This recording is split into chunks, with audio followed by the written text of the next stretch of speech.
Inflation affects the value of everything, from the clothes that we wear, to the coffee we drink, to the fuel that we need to travel, and even the money that we already own. Usually, yearly inflation averages at around 2 to 4%. Right now, inflation in the UK is currently sitting at 9.4%, which basically means that if you had £100 sitting in your bank account and this rate kept going for another year, that same £100 would be worth around £10 less in value without you spending a penny. Which is why today I'm here to share with you my secrets as to how I'm beating inflation and making my money go further rather than letting it sit aside and slowly burn away. Cash is not king. In times of high inflation, holding on to cash is something that you don't really want to be doing. Now, there are some people out there that will say that holding your cash within a fixed interest savings account is a good idea and you're still going to be getting interest on your money, but even with the best rate that I could find of 3.5%, if we compare this to the current annual inflation rate of 9.4%, we would still be falling 5.9% behind the curve every single year. And that's not to mention, to get this top savings rate in a fixed interest savings account,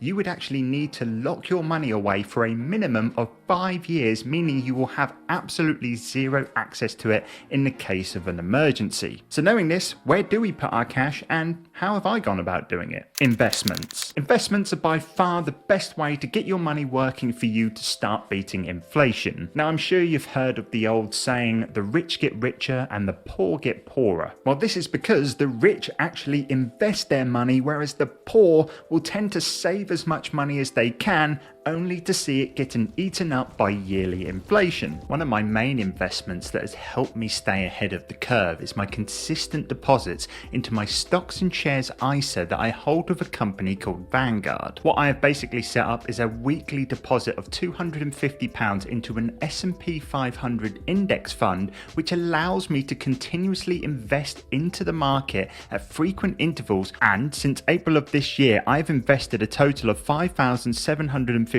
into this account, and in just 4 months it has returned me 9.95% in tax-free capital gains, which is currently beating the 9.4% rate of inflation. Now, when it does come to investing into the stock market, I really think that investing into ETFs and index funds are really low risk ways of investing your money, but at the same time it gives you that opportunity to slowly grow your wealth over the long term. However, there is one thing that I just can't help myself doing whenever I do find myself with a little bit of spare cash in my bank account, and that is going ahead and investing into individual stocks such as Apple, Coca-Cola and Disney. And whilst these investments come with a much higher risk, they're usually accompanied with a much higher reward as well. Now, for the 4 years that I've been investing into Apple, the stock price has actually risen over 32%, which has proved to be a fantastic return on my initial investment. However, not every company can be a complete home run like this one, so one thing I always suggest you doing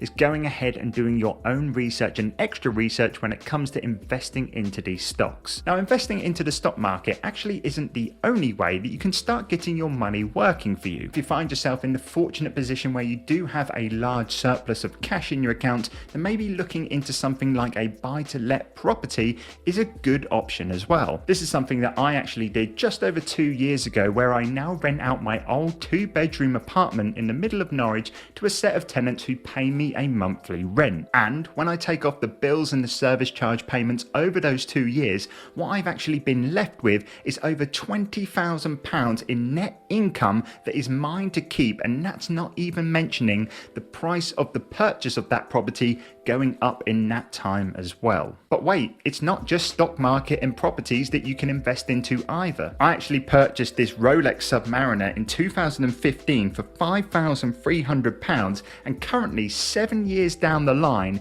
looking at them online right now, they're currently worth over £10,000, which means if I was to sell that watch today, that would be a 100% return on my investment from the original purchase date. Now, if investing isn't your thing and maybe you're a little bit skeptical about risking your hard-earned cash, then another great way to actually beat inflation is, believe it or not, spending your money. So I have to be really careful on how I put this point across, because I'm not saying this is your ticket to go wild, go party and go and buy as many designer clothes as you possibly can. However, what I am saying is that if you do have something that you want to buy that is going to bring value to your life and you have the spare cash aside to go ahead and buy that, then why not go ahead and buy that right now? Because whilst I have sat here so far and talked about the value of your money getting less and less every single year, the reason why this is because everything around you is getting more and more expensive, which is technically the definition of inflation. One cash purchase that I actually made not so long ago, which is a great example of this, is my MacBook Pro. Now for me, owning a MacBook Pro I knew was going to bring me massive value in terms of my personal life,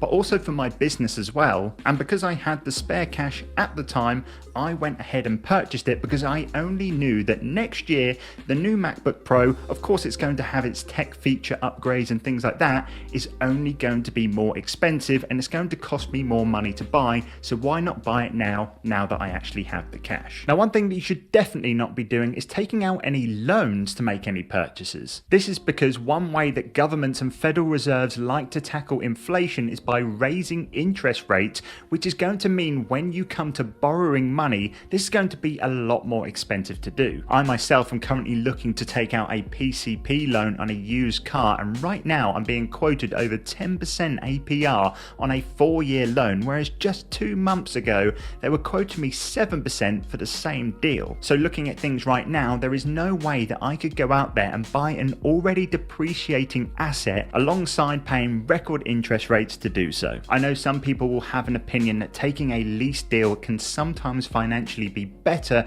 when it comes to buying a used or new car, but for me right now that is currently not the option, and I'm gonna have to rethink my strategy because at the end of the day I still need a car. So when it does come to the money that I already have, I think I'm doing a pretty good job at tackling inflation. But there is still one more thing that I need to be doing for the future protection of my money, and that is, simply just increasing my income. And I'm doing this in 3 different ways. Firstly, I'm actually going back into employment. Now, if you're a regular viewer of the channel, you will know that around 2 years ago, I actually quit my full-time job as a software developer to have a go at being a full-time entrepreneur. And whilst I have loved every single second of it and the freedom has been absolutely amazing, I do feel that right now is time for a new challenge, but also some consistent guaranteed income. What I will be doing is making a dedicated video on this in the very short-term future, because whilst it will help my battle against inflation, the main reason why I'm actually going back to work is actually nothing to do with money, so stay tuned for that. The next thing that I'm doing is putting more focus and more work into the semi-passive side hustles that I am currently running. This is going to mean creating more YouTube videos for this channel,